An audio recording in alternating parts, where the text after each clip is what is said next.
శివుడు లింగాకారం పైన 3 తిలకాలను దిద్దుతారు. వాటి యొక్క రహస్యము: 1. మొదటిది బ్రహ్మకి గుర్తు.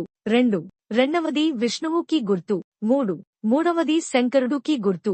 మధ్యలో గంధాన్ని బిందువుగా పెడతారు.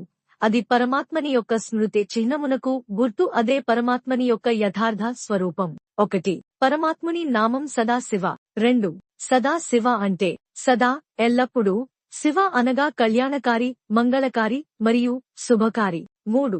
పరమాత్మ జ్యోతిర్బిందు స్వరూపుడైన చైతన్యమూర్తి. ఇతనికి స్థూల సూక్ష్మ స్వరూపములు రెండూ లేవు. 4. పరమాత్మ బ్రహ్మ విష్ణు శంకరుల సూక్ష్మలోకాలకు పైన బ్రహ్మలోకంలో, ముక్తిధామంలో ఉంటారు. 5. పరమాత్మ త్రిమూర్తి అనగా బ్రహ్మ, విష్ణు, శంకరులను కూడా సృష్టించినవాడు. 6.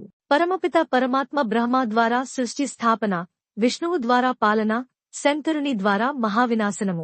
ఈ ముగ్గురు చేత 3 కర్తవ్యాలను చేయించువాడు పరమాత్ముడు. అందుకే ఇంగ్లీష్లో గాడ్ అంటారు. 7. లింగం శబ్దము లీనము అనగా వస్తువును తెలియపరచు చిహ్నమని మరియు లక్షణములు చూపించేది అని అర్థము. పరమాత్మ లక్షణములు చూపించేది కావున శివలింగం అని అంటారు. 8. ఓం నమః శివాయ అంటే ఓం నేను ఆత్మను, నమః నమస్కారం, శివాయ పరమాత్ముడు, ఆత్మనైనా నేను పరమాత్మకి నమస్కారం చేస్తున్నాను అని అర్థం.